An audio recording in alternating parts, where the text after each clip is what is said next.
Welcome, everyone. This is a workshop, so a round table rather than what we affectionately call a chalk and talk. And today we're going to talk about winning engagements, how we bill for those engagements. We'll get into three major topics, and I'll start with a little housekeeping. This is, as you've noticed, this is set up as a meeting. So you have full access, your video and your audio are feeding right now. If you think there's going to be noise in the background, keep your machine muted. If not, the goal here is for you to chime in, share what you know, what you'd like to know, and the normal meeting rules apply. Okay. So before we get started, I'm just going to take a couple of seconds to give, for those of you who are new to Growth Drive, to give you a sense of what Growth Drive is all about. So Growth Drive is a business advising platform, and on that platform, we deliver training, technology, and other tools and support. It is also a community of senior professionals, right? Last time we looked here a couple of months ago, the average person in our community had 3.7 credentials. So we have senior pros, experienced people, lifelong learners. And what we're going to talk about today is winning long-term engagements, billing on value rather than on time, and engagement letters, right? Should we be using them? What's good about them? What's bad about them? And we'll collect our best practices. So quick prelim, let's talk about Growth Drive's mission and vision. Our mission is to invest you, senior professionals, with the training, technology, and support you need to help clients move in the three dimensions of business growth. And you're part of a much larger vision. And that vision is for you to impact, increase strategic capacity for $1 trillion worth of middle market and pre-middle market businesses. And I say it in every one of these occasions. You'll notice that there is a lot that we put in your hands for free without any other obligation in hopes you'll use it. And because we can't try to have a deep impact on our national economy and make that, condition on that you doing business with us. We hope you will, but there are a lot of great tools that you can harness for free. And if you'd like some details, I'm happy to go into that in another forum. The website makes it pretty clear, but we are committed to your success. And we have guiding principles as a community, right? We stay sharp. We're lifelong learners.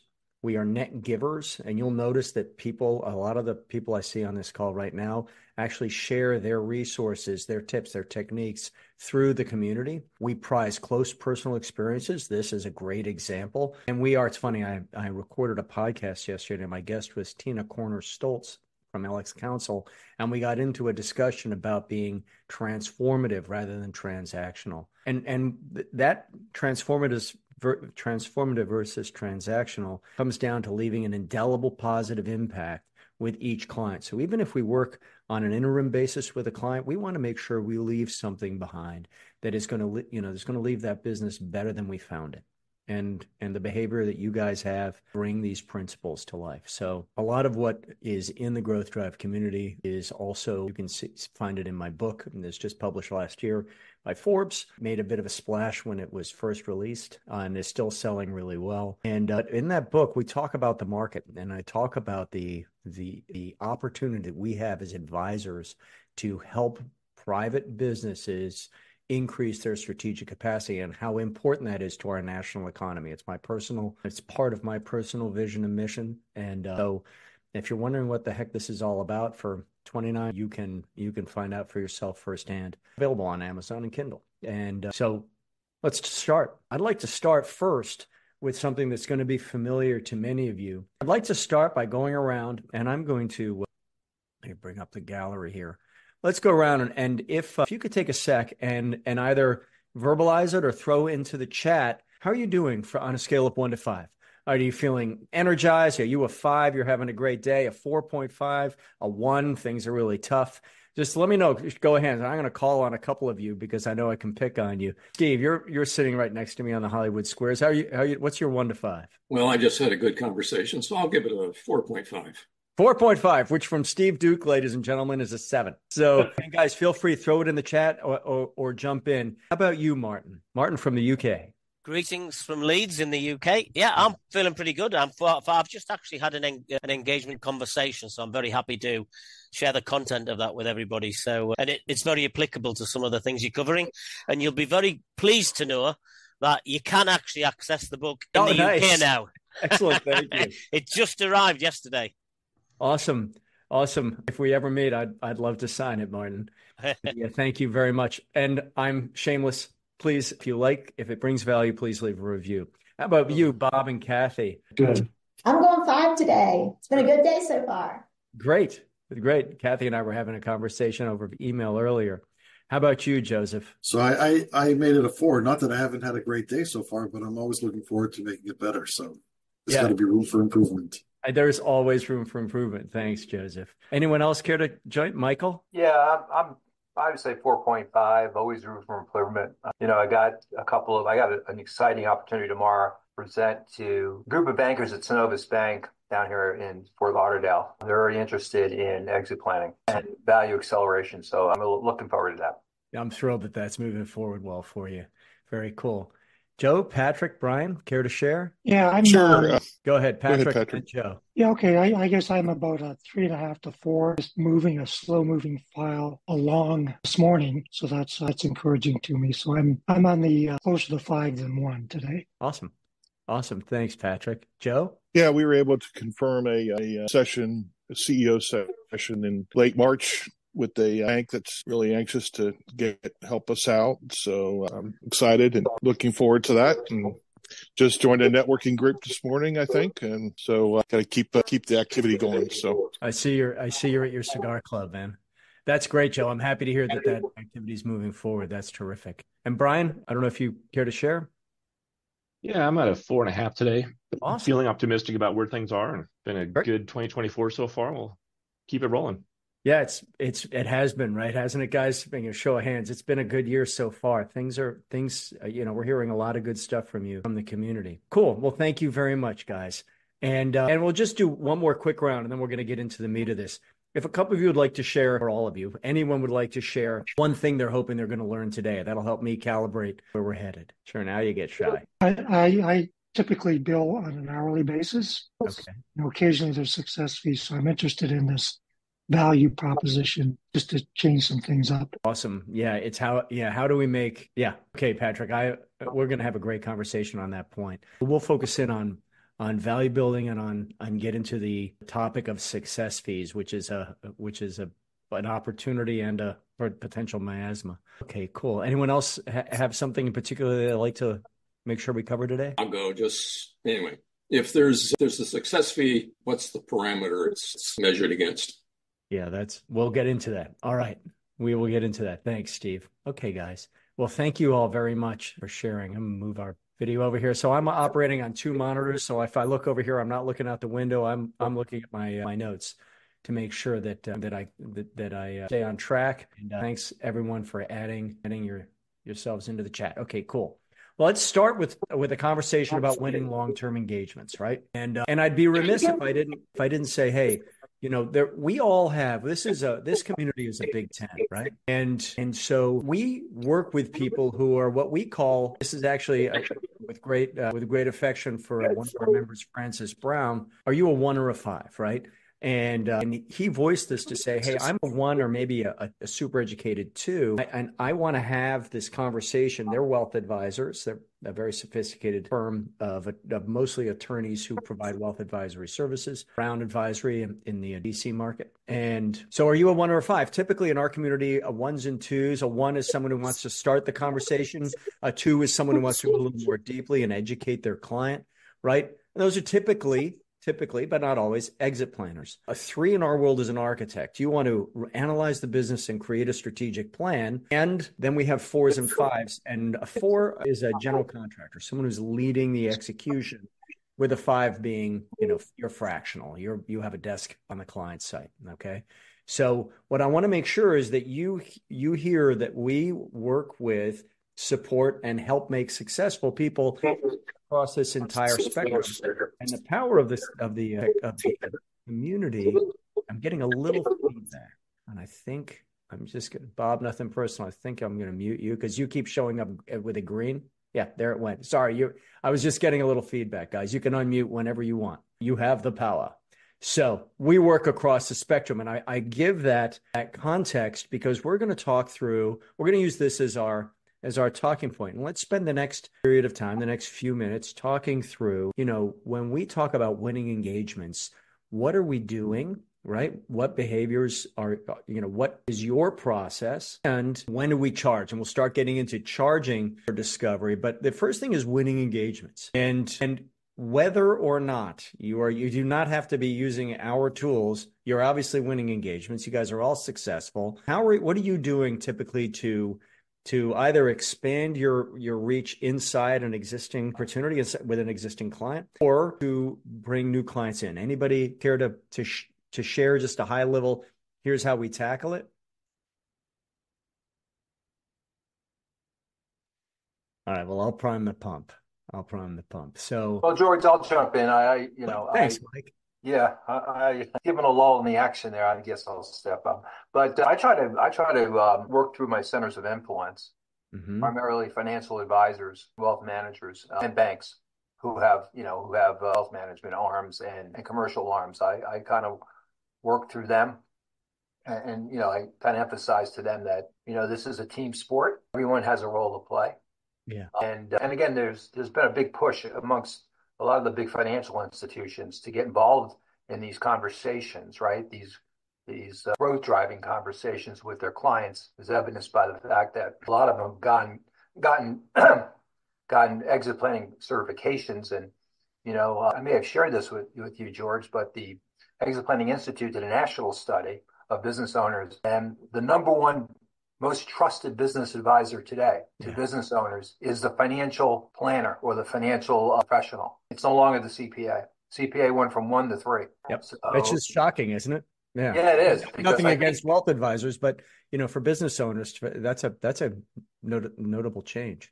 Right, and I think it's because they're embracing this whole concept of starting to have conversations around transferable value of how are you going to monetize your business, how are you going to make it more valuable, because that funds your retirement, that funds your financial goals. So they have elevated themselves because they've really have taken on the cause. I think that's very logical explanation. I agree with you. Anyone else? So Steve, Mike is working with centers of influence, which is something we actually advocate and coach on. And anyone else have a particular way in which or comments on what Mike just shared? Yeah, so I'll add a couple things. Similar to Michael, we work specifically with centers of influence. Maybe not all the same that Michael worked with, but I think we have a process that we use as very specific. About 6 to 9 months in with an engagement with a client, that typically, at that point, they're starting to get some traction and starting to really see the results of, the value acceleration. So we simply ask them, now that you're going through this process, who do you know that might really benefit from the same things that you're going through? And usually they'll come up with at least 2, sometimes even 3 names on the spot. And that usually, at least one of those usually turns into some type of engagement. Yeah, that's fantastic. That is a great question. Who do you know? Who do you know that I should know? It's a transformative question, and it's non-threatening. I love that, Joseph. If we were all together at a live workshop like we have coming up here in May, that one would be going up on the board. Those 2, like COIs and who do you know that I should know? Those are key takeaways. Thank you very much, Joseph. Anyone else? Just a quick show of hands. Who is working with centers of influence today? Yeah. I kind of figured a lot of it's a terrific way, and you'll see I'm a big believer in collaborative accountability, right? And that we say that a referral is actually a dirty word. We don't so much want to be referred as we want to collaborate with. So if we take Michael, Mike, if you comment, when somebody says, yeah, I'd love to introduce you to my client, you don't say thank you and run with the football down the field, right? Would you care to comment on that? Yeah, sure. I tell them that this is not a one-man show. This is a team sport. Yeah. So, I think the owner needs many professionals around the table to help them successfully navigate, their retirement or their exit goals, right? Yeah, absolutely. I kind of use the analogy of a golfer, right? A golfer has a swing coach, putting coach, shrink, a trainer, caddy. I mean, a business owner is similar. They need that kind of support in order for them to execute and to be successful. So, I tell them there's a role for you in this process. It's not just a handoff. You're going to be sitting at the table. Even when I go through Clarity 1, right? I want them sitting there around the table so that they stay part of the process Yeah. throughout. Yeah. I love to hear that, and if you think about why might a COI not invite us in? Why might they not introduce us to their business owning client? One of those whys is I don't know what you're going to do. And once you've gotten in there, are you going to be doing things that make me look bad? Right. And so then we have to ask ourselves, well, what could we do to make sure that you not only are comfortable making the introduction, but that you're comfortable as this rolls out, that that I honor your relationship with your client, et cetera, and that what's going on. So, by the way, if you think that things are getting out of control, you and I can have a sidebar. There's not going to be some landmine waiting for you out in the lobby with some client who's less than pleased with how this is going. And this is all just a matter of transparency. Go ahead, Joe, please. Yeah. So to add on to the comment about having a COI in the room in Clarity One, for instance, there are so many people they know that they can introduce us to, that once they're going through Clarity and seeing how their customer reacts to it, they're just thinking, who else could we introduce ourselves to? I hope that. So it's a great way to kind of get them to then turn around and be your advocate if they experience it firsthand, and also more importantly, to see their customer experience it and to see what it can do for them. And so then I've had many times with people come in and they'll talk about that and say, hey, when I was with one client and we went through this, and he was able to tell a story about how impactful even just a simple Clarity One presentation was. So yeah. And for the uninitiated, Joe, that's a fabulous point. For the uninitiated, Clarity is an initial conversation. It is, think of it as using technology to guide an initial conversation with your client, through which you're educating them about the value of their business, the transferable value of their business, the bottlenecks to growth, the bottlenecks to your M&A deal killers. So you're really educating the client using their own explanation of their business. And I won't get into the weeds, but yeah, that Clarity One conversation, by the way, immensely relevant for centers of influence, especially bankers, wealth advisors, and insurance advisors as well. Any other comments on this topic, guys? Okay, so let's get into, we've just talked about Clarity Level 1, which is an initial client analysis. I mentioned free. You can get yourself a Level 1 account for free on our website. Just go to the website and go to Clarity and you'll see it right there. It's limited access, but it is the full Level 1 survey. So you get some key reports. Okay. Now, what's interesting, and I'm sad that Larry Prince is on an all day with a client. He isn't able to be on this call, but he and Benedetto, and I'm sure there are others, are actually charging at times for Clarity Level 1. And that kind of begs the question, if Level 1 is a discovery conversation, an initial conversation, when might we charge for Level 1?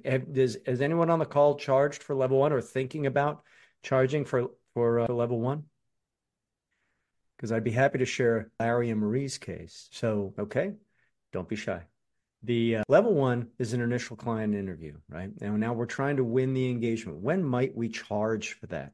Well, in Larry's case, he recently was able to add this to it as a billable project because he had done enough prep work with the CEO. It's a $34 million a year family-owned business. And he had done enough work with the CEO that he thought, I have earned the right to now start charging for my time. I've delivered a lot of value, and now that value needs to be, it's equitable, right? I need to be compensated for delivering additional value. That's a pretty clear, it's a judgment call, right? It's qualitative. But, Larry has said, at this point, I've done enough for free with you. Fair. Marie Benedetto, who's unfortunately not on this call because she's been sucked in and become a fractional with one of her key clients, Marie charges to run a short-term project with businesses, and she designed this so she could respond to businesses that might not be, we typically work with businesses with gross revenues of $2.5 to $70 million. When you have businesses at a lower gross revenue, it doesn't mean we can't help them, right? We should help them. How else are they going to grow? But they often don't have a budget. Marie has come up with a product. It's in the community, guys. With a little digging, you can find it. But she came up with a process for helping a client It's a really tight, short, valuable report she generates for them based on level one. So winning client engagements, we've talked about COIs. We've talked a little bit about using level one. Anyone else have ways in which they're addressing the market and you're demonstrating your value to the market you'd be willing to share? So George, one of the things that I've started using is, when I sit down with the client is, okay, Mr. or Mrs. Client, typically we charge $1,500 for this. And so, but, if you take it, in the next week or so, because basically we either kind of need to either go forward or not go forward, I'll give it to you for this next, week or two, leave it open. And so that's a thought we've been looking at doing, and I'd appreciate your thoughts on that. Sure. I think that's a great idea, right? So what you've done is you've established a value and you've said, hey, when we invest time in someone who's dragging their heels to move forward, it actually costs us because we do only have, we're going to talk about building on value, but there still are only 2,000 hours in the year. So what I love about that, Bob, is that you have now said, listen, I've established a value for this next conversation. I am going to de-risk it for you. We will waive our fee, right? We'll provide this service on a complimentary basis. We'll deliver the same value. And to correct me if I'm wrong, and you're saying, and then the next step is up to you. If you decide to move forward, great. If not, you will have this report, and we're here if you change your mind. Is that right? Yeah, I love that, Bob. And it won't surprise you, you are not alone. But that's an easy example of de-risking it for the client. So we haven't de-risked it because you're not charging, but that's de-risking, making it a no-brainer. I like it. And George, I would also add, when I was in public accounting, we used to do these free first meetings, right? And we'd emphasize that we typically charge for this, but we used to add this phrase, and I thought it was pretty impactful. We would say, look, we're not charging you for this. Consider this to be an investment, our investment in our relationship. Yep. Yeah. And I love that, Mike, because the reality is your time is worth, X hundreds of dollars an hour, right? And if you give something away for free, if you spend time for free, you are in fact investing in the relationship in a very real sense. I like that nomenclature. Thanks.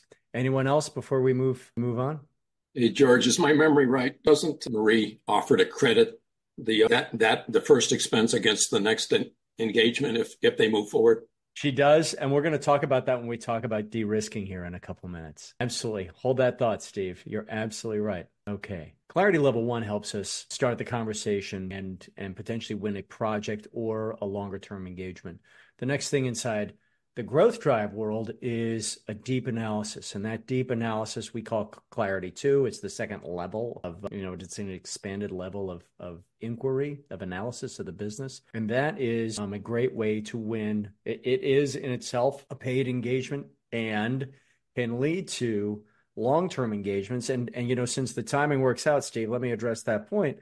So when we start getting into the concept of de-risking, we might say things to our client such as, listen, we're going to do the deep analysis. I charge typically, guys, $7,500. The range is $4,500 to $10,000.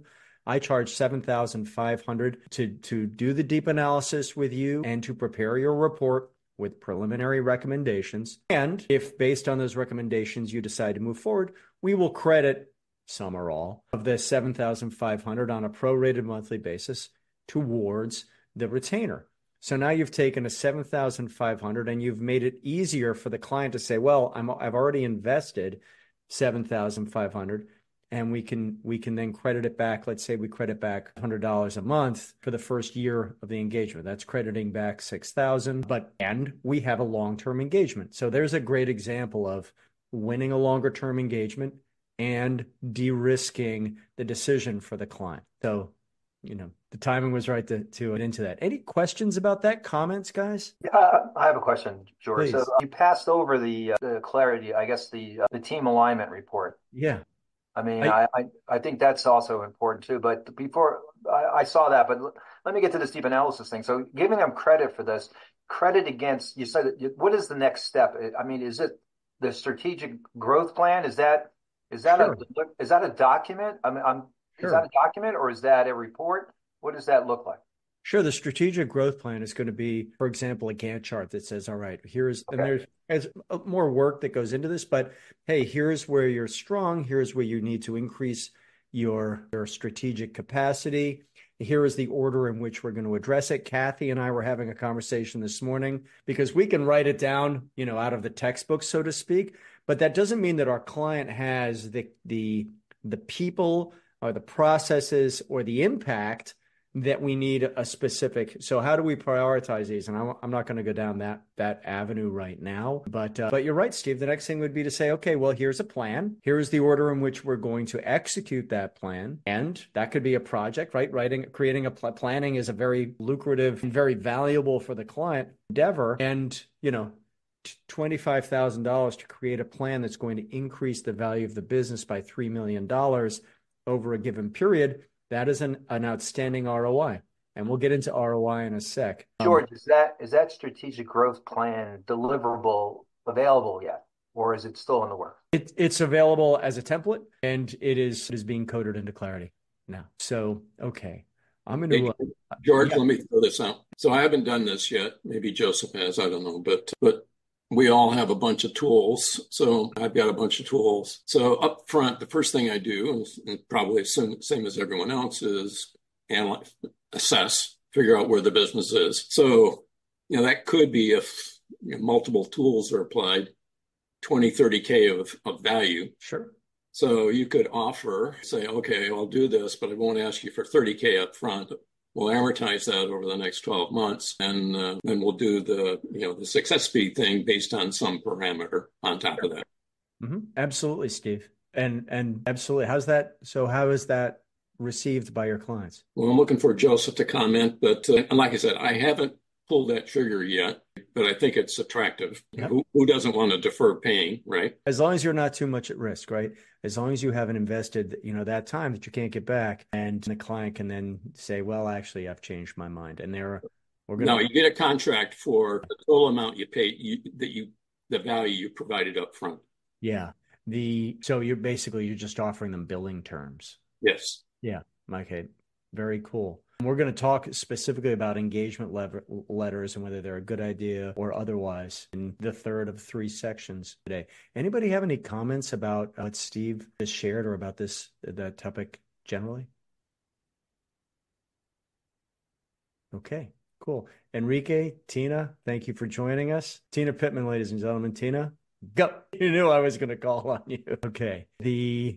So let's shift the conversation then, if it's okay with you guys, into talking about billing on value rather than on time. And who here, guys, show of hands, if you have ever worked with someone who sends you a bill for their time, like an attorney. I'm an attorney, right? So you get it. Yeah. Okay. Basically everyone. Another show of hands, who here has been discomfited or irked by receiving a bill for time that you're like, really? Yeah, the same hands go up. And because, it's just human nature. We're like, really? We talked on the phone for 5 minutes. I know it's a 15-minute minimum, but are you really billing me $125 for answering one question? The answer is yes. And there are a lot of reasons why that is appropriate and equitable, right? But we're not going to get into that because I don't want to talk about billing on time and justify it. What I really do want to talk about, because this is a better way and clients love it, is to bill on value. Now, before we get into that, I want to point out for those of you who are not familiar with what Clarity does, the Clarity tool will calculate the value of the business at the top end of the range of multiples. It calculates a strategic capacity score, and using some algorithms, we then say, okay, well, if the value of your business at the top end of the range of multiples is $9 million. Because of something called company-specific risk, we call it strategic capacity. Isn't exactly company-specific risk, but we call it strategic capacity. Because of your strategic capacity or lack thereof, you could only monetize $5 million of that. And the reason is that the private capital markets want confidence. They want to be very, very confident in the return they're going to get on a given investment. And if for every peg we take off of confidence, right, for every checkpoint of risk, there's going to be a discount. That's just the way the world works. That's why some credit cards are 30% and the other credit cards are at 3%. It's all based on risk, right? So company specific risk. What we are communicating to and rightly to our client is the return on investment they're going to get from working with us. So this is a shorthand for putting our fees into an equitable context. Yes, it is going to cost $120,000. If you're doing the math in your head, Madam Business Owner, and you've multiplied my $10,000 a month retainer times 12, yes, it is going to cost $120,000 a year, but it's not going to cost. It's an investment, and it's a very real investment in the growing profits and growing the transferable value of your business. So one of the hallmarks of a well-structured offer is to put it in the context of the client's win. Here is what you end up with at the end of this process: a business that's easier to run, a business with growing profits, a business with higher transferable value or net new value. And there is an equitable investment that needs to be made of time and of treasure. And so when we start talking about billing on value, we need to, there are sort of two sides to that value. There's the value we are delivering in terms of education, better processes, et cetera, and the impact that has on the literal value of the business. Does that hang together for everyone? Any questions about that? Okay, cool. So Joseph has his hand up. Yep. Who has his hand up? I'm sorry. Hey, George. So I think please. I'd like to bring up one point. It's not clear to me, unless you have a very long-term relationship with a client, that they really value your time. I don't think they value your time. I think what they do value is their own time. So this, the concept is, there's no doubt that, here you see a potential gap of X, whatever the number is. There's no doubt in my mind that you're smart enough and you're probably capable enough to get this done over a very long period of time. But if I can take it from 7-year process and bring it down to a year and a half, what would that be worth to you? I think from that perspective, it changes completely the relationship between you and the client. You now become very valuable to them because they would rather be spending their time doing something else than going through this process on their own. I absolutely love that. Thank you very much, Joseph. Thanks for sharing that, because I think that is a fabulous point. And, I'm going to make it this easier for you. So I think, if I'm paraphrasing you, you're going to make this easier for them. You're going to make it less of a burden on they're already stretched thin, right? They're already working. They already have a day job. That's terrific. Yeah, maybe I'll say it a little bit different way. I think everybody understands with the CPA. Nobody enjoys writing a check for 10 to 15K to have their CPA file their taxes. But if the accountant would say to you, look, you can do it yourself. It would probably take you maybe a week or 2 weeks to do it on your own. You're smart and capable enough. Or you could just write me a check for 10K and I'll do it for you. Which one do you prefer? In that perspective, it becomes a much easier choice for the client. I'll tell you what, the check's in the mail, man. Don't make me study the tax code. Very cool. Any questions about that? Any questions for Joseph? Thank you, Joseph. I really appreciate it. Okay. So, all right. So billing on value. So, George, this report here, this is the result of the deep dive analysis, right? This is the output. This is the deliverable. Yeah, this one. Yeah, absolutely. You can find this in the analysis dashboard and in the strategic capacity report after you've completed some or all of level 2. And I'm going to take a moment to talk about this. Our technology values the business in real time. So when you improve or record a bottleneck in the software, it will immediately calculate the impact that'll have on value. We track it in the history, but in terms of what you're looking at, you're looking at a real time. That was Neil's equity of the business, and so. We don't have any revaluation because it's done real time. And yes, Mike, this is calculated in soft terms in level 1, but in 2, especially once you've completed the entire analysis, it is, which takes a couple of hours sitting with your client. It's all there. So yeah, great question. So when we talk about billing on value, let's shift gears a little bit and talk about, we have singular projects, right? Then we have retainer-based billing, and then with success fees. I'm going to try to I'll cover singular projects because that's pretty straightforward to start with, because I sense that people always love to talk about success fees. Those of you who were at our most recent summit We got into this in detail. So there's a podcast with Stephen Cummings of Resolve Partners where we get into that in detail. And let's spend time on that. Start with singular projects, if we might. So, Mike, you asked earlier, how about what projects are there? So let's assume that we've completed clarity level 1, or you've done your initial, I'll put it in more general terms, you've had your initial client interview, right? You've done your performing discovery. Well, the next logical thing, if we are viewing the end in mind, right? Whether you're a 1, a 2, a 3, a 4, or 5, right? Whether you want to have the exit conversation or get involved in strategic planning and strategic doing, we need to know where the senior leadership team is, right? That's a best practice. And finding out where the senior leadership team is a significant investment of your time. You can do it, I'll talk selfishly using our technology. You can use Clarity Level 1 with give it on an anonymous basis to each of the senior leaders. You can then use that to generate a report for your client, the CEO. And you can also use this same analysis, right? It's pretty straightforward, to run a workshop so that's where we go from $5,000 to $10,000 to run a half day or full day workshop on key aspects of the business. The senior leadership team, rank and file, are people productive and loyal, recurring revenues, etc.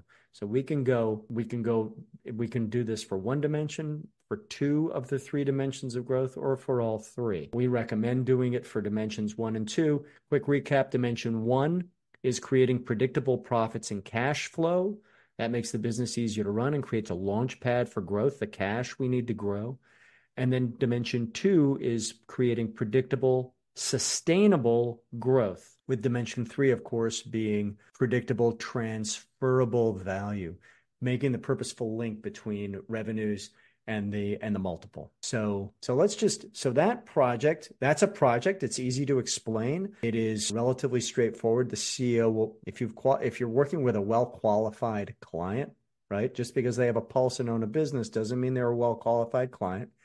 If you're working with a well-qualified client, they will be motivated to understand where their team is. And so that's a project, and you're billing for the project, right? We've gotten out of, and it's going to take me 14 hours, and we want to keep the client away from thinking in those terms. We also have the ability to do the deep analysis. We talked about it a few minutes ago, 4,500 to 10,000, typically 7,500 to do the deep analysis.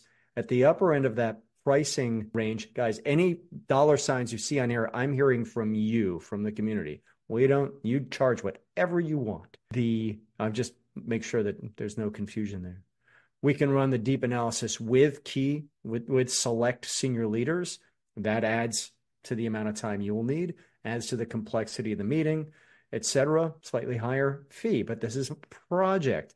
And what you end up with, if let's say we do it with the senior leadership team, we have a consensus view of the business's strategic capacity today, and you will have educated the client and their senior leadership team about the best practices out in the market. And so that is a very, very valuable project. Frankly, at $10,000, that should be a no-brainer.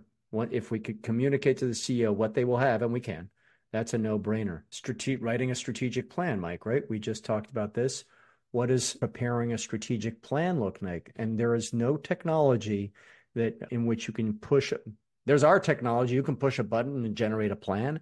However, it won't be prioritized correctly for the business because every business has different internal capabilities, right? Well, our CFO isn't actually a CFO. Our CFO is is a title that we've put on someone who's really a controller. We don't have a sales, a real VP of sales, or we don't have a person with killer operational, whatever those people issues are. So the strategic plan is you're going to have to invest some thinking, right? This is where your expertise and the fact that you guys have a sophisticated level of training and experience in the market comes to bear. $10,000 to $25,000. Again, that's a project. And then we get into the execution leadership system. And here we're getting into sliding more into retainer-based billing. So we've created a plan. and been compensated for that plan. And we're getting into execution leadership. And we're saying, listen, we're going to help you promote collaborative accountability, hold your people accountable to executing this plan. And I'm going to be your peer, Madam CEO. And together we're going to take this plan and turn it into reality. That is a longer term engagement. And in a sec, we'll get into de-risking, et cetera. But does that all make sense, guys? Any thoughts, comments, inputs? George, you're crazy. I haven't been called crazy in a while, but okay. So George, I have a question again. I'll go back to this, and I know I've asked you this about 10 times, and forgive me for being repetitive, but that strategic growth plan you say is in template form now. Yes. Right. But you said something after that said it's going to be baked into the software. Can you explain that? Sure. So we have and we've made it public. The engineers are coding right now I think of it as a Gantt chart, right? A project plan that will automatically select your selected tasks, key results, right? Sprints, and lay them out in 2-week sessions that you can then go and expand, contract, move around, do whatever you want with eventually an API to outside systems. So we have a platform, and for example, the lead generator module interacts with HubSpot. We are going to interact with other outside systems, Monday.com for project management, or 90.io, or Asana, or you pick your poison. Doing the same with financial modeling software, and more on that later. That's after we get what you just asked about out into the market. So, software is always growing. It is always evolving. That is one of the evolutions, and it's coming out near term. So I would anticipate the plan is early second quarter. So really exciting stuff. So right now, though, we have those templates. Those are available for you, and coaching, back office help to make sure that you guys get what you need to get the success that you want for your advisory business. That answer your question, Mike? Yeah. Cool. Great. Thank you. Okay. So now the topic, success fees. It's pretty attractive to say, okay, and when you sell your business, I am going to, part of my compensation is 1% of the price of the paid price gross. It is also pretty attractive to say, I'm going to help you grow revenues. We're going to work together to grow revenues by X%, and my compensation is some percentage of that. Or we're going to grow value by Y, and my compensation is some percentage of that. Now, what are the easiest to deal with? The one that I've seen dealt with successfully is a success fee based on the sale of the monetized and delivered, the wire transfer. That one is straightforward, relatively speaking. Anybody care to comment on transaction success fees and participating in those? So, George, I looked at down here in Florida, and Florida has a crazy rule that says that if you're involved in a business transaction or sale of a business, you have to have a real estate license. I actually knew that. I'd forgotten, but I'm like, what? But yeah, it's got this crazy rule that you have to have some type in Florida. It's licensed. You have to be a real estate license holder to get any kind of compensation on the sale of a business. Wow. Well, I can tell you that one of the firms, one of my favorite people in our community is doing this in Florida. Now, he has 2 businesses. One is an investment bank and one is an advisory firm. But I will say, big fat, subject to state, local, and federal law. But people are here in the U.S. and in Canada earning these success fees. Go ahead, Steve. I used to be attorney like George, but Michael, I'd consult your local attorney on that. I don't know if it'd be any different, but what George is describing is a passive involvement in the transaction. You're not participating in the transaction. You're just going to benefit from it. You're not. I don't know if a banker. Yeah. Right. You're basically taking a 1% equity position. Not literally, but you're, conceptually taking a 1% equity position. And if I might, I'll share what Steve Cummings shared with all of us in Fort Lauderdale. What he also shared on the podcast. He sits down, he qualifies, and I know that a couple of you do the same thing. Very, very careful in qualifying the businesses and owners with whom he's willing to work. And he is only willing to work with businesses and say, listen, I want to grow my business to X and sell it on Y date. Steve says, right, I will help you. And for our interests to be aligned, it's logical for you to pay me like you would a real estate agent, pay me a commission, a success fee on the sale of your business. And what Steve says, and I think this is incredibly intelligent, is when we sit down and interview and ultimately hire an investment banker, I'm going to help you package your business up to where we're going to say to him or her, you're not charging 6% on the transaction, you're charging 5%, because we're bringing you a really clean transaction. So you're actually going to have a higher profit margin than you would in these deals where, well, you guys have all seen deals. They could get squirrely in a hurry. So, but Steve, as one example, is doing that today. Anyone care to comment on success fees from the transaction? It's the easiest to deal with. I'm from Texas, so we don't have any of those problems, by the way. So just move to Texas and you can avoid all that mumbo jumbo you see in California and Florida. But I agree with you. If I had somebody come with me or came along and said, hey, I did this whole program, and my client said, hey, I had somebody do all this program, and yeah, we want you to bring buyers and put a process in place to go to market, and somebody already did this, but your fee's going to be lower, I'd be completely fine with that. Yeah. The thing is, I want to engage in this process, bring a clean company where expectations are set correctly in terms of management and everything else. So yeah, I would lower my fee to have this done if somebody would do it.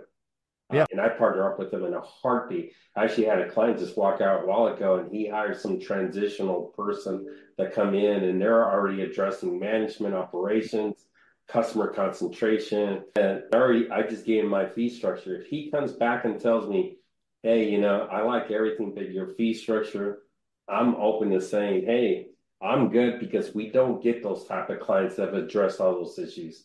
When we come in, it's like, oh my God, this is, we have to address all these nightmares. We just can't prepare a company to go to market. And now we have all of these issues and challenges. If somebody brought this, so if he comes back, prospect client just walked out and says, hey, I'm going to move forward, but we got to address your fee. I'd be like, that's because somebody already addressed a lot of those issues. Yeah, and Enrique, what folks are doing is what you're referring to as strategic capacity, right? Do we have owner dependence? Do we have do we have high high retention of employees? Do we have high recurring revenues? Do we, you go down a due diligence checklist? Yeah, and he told me, he goes, hey, can you just give me a couple of nuggets of, am I doing everything? I said, absolutely. And we went down that list, and I don't have it as sophisticated as you guys, which I wish I do, and that's why I'm looking in a program like this. I don't, where I can just look at a report or sheet that says, it's just off the top of my head. Hey, let's talk about how involved are you in the business? Are you stepping away? How's your management team? How's your customer base? So we went over all that, and for just often I said, yes, you are. This is one recommendation, though. I told him about your rent lease adjustment and how that's going to affect value. And he's like, oh, I didn't know that. I said, yeah, but so we already addressed that. So I just gave him some nuggets without giving him too much. There's no doubt in my mind, there's a 95% chance that this gentleman's going to come on board here within the next month or two. That's fantastic. That's fantastic. And thank you for validating the point. I really appreciate it. Yeah. So your colleagues are charging a success fee. I want to take 1 second to talk about the risks, just because we're butting up against the top of the hour. I can stay on. I booked, I can stay on, but I understand that some of you may need to drop off. Success fees for growing profits and success fees for simply growing but not monetizing value. I've based on just my work with your colleagues, those tend to be more fraught and tend to end up in more heartache. Better to have a clean, listen, I'm going to help you when it costs $10,000 a month, and here will be the result, and you get the result. I'm not going to participate in that. The problem comes down to cash flow, proving that you've actually increased the value, et cetera, et cetera. It can all, of course, be covered by contract, but they tend to end up with it can be the source of heartache. But the success fee on a transaction, that is, people are doing it today. And I think it is a very equitable, as we just described. It doesn't cost the business owner anything to actually have a higher degree of, higher probability of success completing a transaction. Steve Duke, I see you have your hand up. Yeah, I'm not arguing against that, but just to observe that deals go sideways all the time. So you could be deferring your gratification for 2-3 years, and then it goes sideways, and you have to start over again. Yeah, as you recall, you're absolutely right.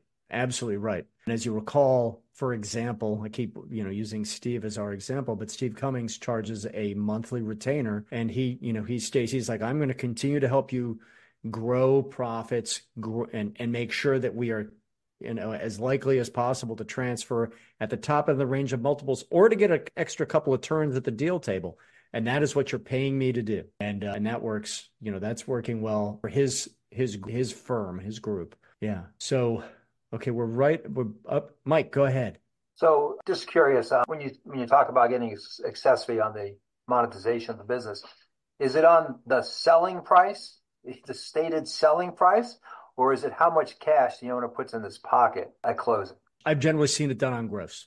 We sell the business. We sell the business for $5 million. That's a small transaction. I get 1% of that. We sell it for $20 million. It's 1%. Also, it's a $200,000 payday, but earned, right? Earned, because there's something. I showed that ROI. I showed the ROI chart a few minutes ago. What business owners don't get, right? So we'll say that, listen, the maximum value of your business is $20 million. Today, in all likelihood, given your company's risk profile, you could monetize at 14 million. That's a $6 million delta. What they fail to understand is that they can't monetize any of the 20 million. They are not M&A transaction ready. So they might have, and we all know there are other ways to sell your business, right? We can ESOP, management buyout, et cetera, gift it to your daughter. But when we look at the transferable value of your business, none of it may be. So we need to increase not only your growth capacity, but also your M&A prep, your value capacity, which together constitute strategic capacity. Does that make sense, Mike? Yeah. Which is why it's 1%. It would be some percentage of the gross number, whatever that negotiated percentage is. I'm using 1% as our stalking horse. That's what I see out there. That's what I hear from your colleagues. But that fee is whatever you and your client negotiate. Make sense? Cool. Yeah. Okay. Other question is, so I just, full confession, I'm sorry, the conversation we're going to keep the conversation going. If you need to drop off, I'll mention something, George. In another community I'm in, they talk about a similar thing like this. There's a slight twist, and that's, you could make an offer to your potential or your client or your potential client that, you can have, I'll work with you for this retainer, or I'll work for you with a smaller retainer and 10% of X, or even smaller retainer for 20% of X. So yeah, I like that. And that kind of has elements of de-risking as well. What you're taking on, in that scenario, you are taking on more significant risk. This gets back to our ability to bill, to our time, because we only have 2,000 working hours. And I'll just state the obvious, because now they're sliding the risk into your lap. And if they decide to not sell the business for whatever reason, by the way, it happens all the time. Wow, Steve, you've helped me make my business so much better. I'm having fun again. I don't want to sell it. Exactly. Then you're like, well, then I'm going to have to bill you for anyway. That's a great, it's a great way to de-risk it. Just, there's always the agony and the ecstasy. Let's take a sec, guys. If it's okay with you, let's shift gears and talk about engagement letters. And we hear many different approaches from the market. So engagement letters, or let's just put this under the term contract, right? So what's the challenge is what we're trying to say, right? What the client hears, and then we got into de-risking earlier, so we can revisit if you'd like. But what we're trying to say is, hey, listen, I work very, very hard when I'm working with you, I'm not out doing business development. And so if you're telling me that we're going to work together for the next year, 2 years, 3 years, 6 months, 3 weeks, whatever it is, I'm not going to be out, plowing the fields trying to find more engagements. And so, that needs to be baked into our agreement with a client. There's a growing trend to just going on a month by month. And that makes a lot of sense. It motivates, again, aligns perspectives. It motivates us to make sure we're continuously delivering value. And it allows the client to say, hey, as long as, the client's like, well, listen, I'm not roped into something here. They're more likely to say yes. And I just viscerally like that approach. However, if they fire us in the second month and we're not out backfilling our pipeline of opportunities, we can have a very real problem. And they've maybe given us a verbal or an oral commitment that they're going to do something over the course of a year. And suddenly, a quarter goes by, something changes, and like, I was wrong. And this is our last meeting. So it's, you need to decide for yourselves whether or not you're going to use engagement letters and what those engagement letters will look like. What the client hears, you can say, well, listen, it's only $10,000 a month. What the client hears is $120,000 a year, right? So we have to make sure we've communicated very crisply what the end state will be, right? What the end state's going to be. We need to keep them at the table. And this goes back to qualifying.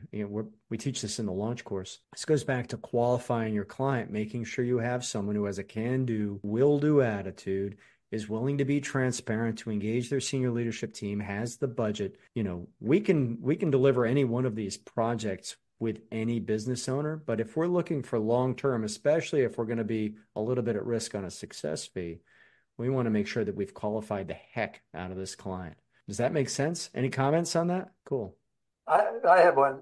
So George, de-risking their decision, but how about, I wonder if people and I was in public accounting, we had all kinds of protections for us, such as a limitation on the amount of, if they ever got to sue us, or if there was a lawsuit, right? The maximum damage that we could suffer was the amount of fees paid.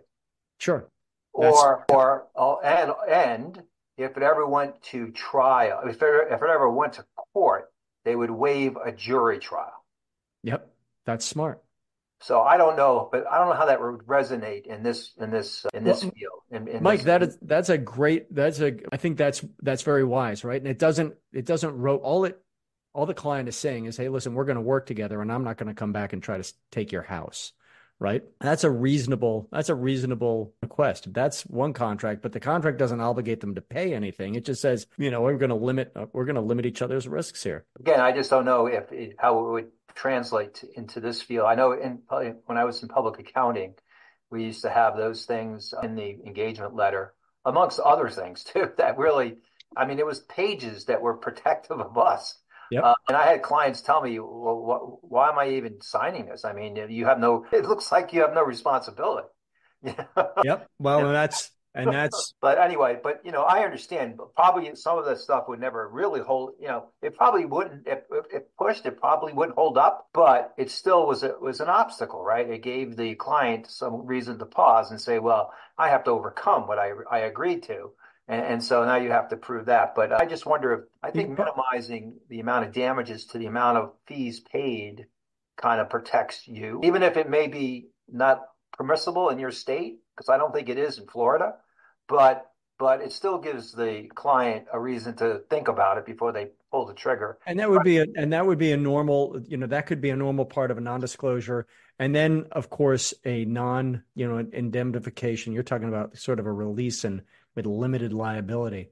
And that makes sense. And it doesn't have to be 40 pages long, right? What it needs to be is long enough for the business owner to understand that, that at least you have a document that says, hey, man, this is, if you decide, for knock on wood, I have not heard in 13 years of doing this, I have not heard of a client. It has not gotten back to me that a client went after an advisor, right? I think it's incredibly rare. And so the legal document you use might not need to be as draconian or as comprehensive as it would be when you're working with you were with a household name firm, they're going to have they're going to have a higher requirement on stuff. We're just simply trying to get the client to acknowledge, or having the client acknowledge that we're willing to be responsible up to a certain point. We're responsible. It gets into a. And the other thing too, George, is that we also were careful to delineate what we're not doing. Yeah. Because a lot of times people assume that, oh, I thought you were doing that. Well, no, we would delineate, we're not doing this. Mission creep, man. We should have an entire workshop on mission creep. Yeah. Wait a second. Just because you paid my retainer does not mean I'm going to do transaction prep for you. Yeah, I mean, you got to, sometimes you have to tell them what you're not doing more than what you are doing. That's right. Yes, because if not, let's get back to time. Suddenly this, you've budgeted X amount of hours to take care of a client. The next thing you know that you've ended up you find yourself in a fractional position, which is why, and I'll close out the point, and we'll be very, very careful. We talk about, are you a 1 or a 5? You'll notice none of those are subject matter expertise. And I admonish, I advocate, I warn you.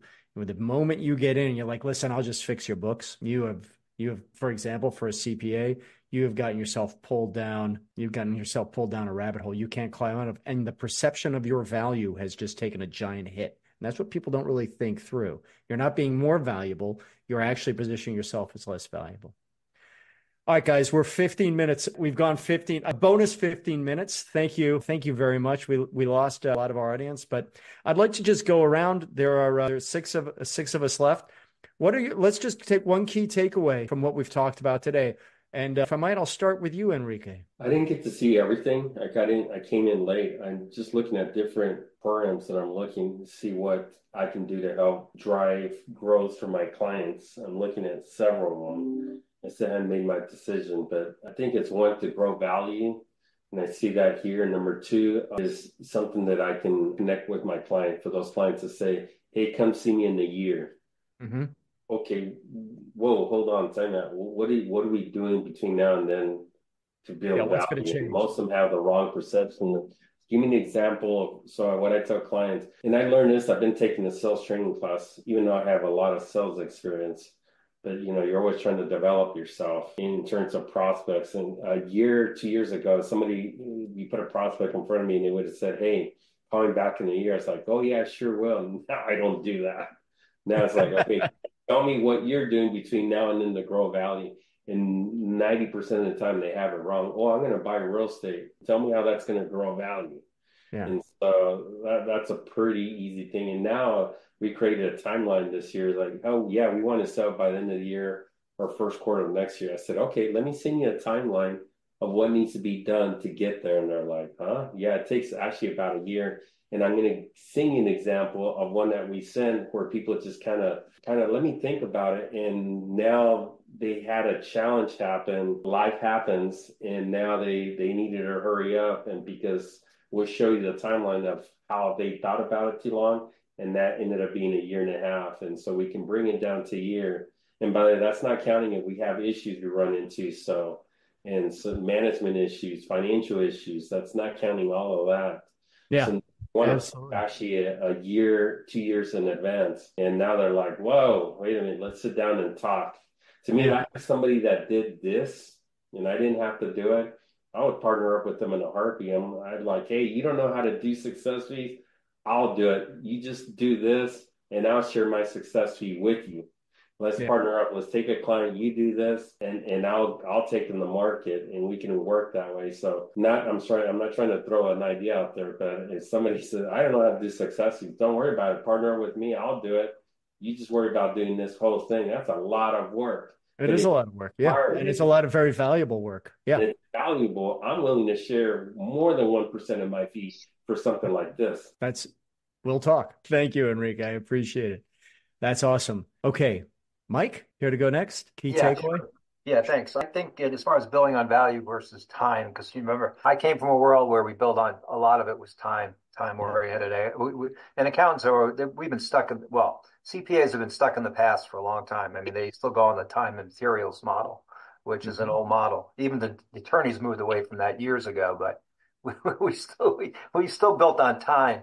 But anyway, I like the presenting your fees in the context of the value gap in the business.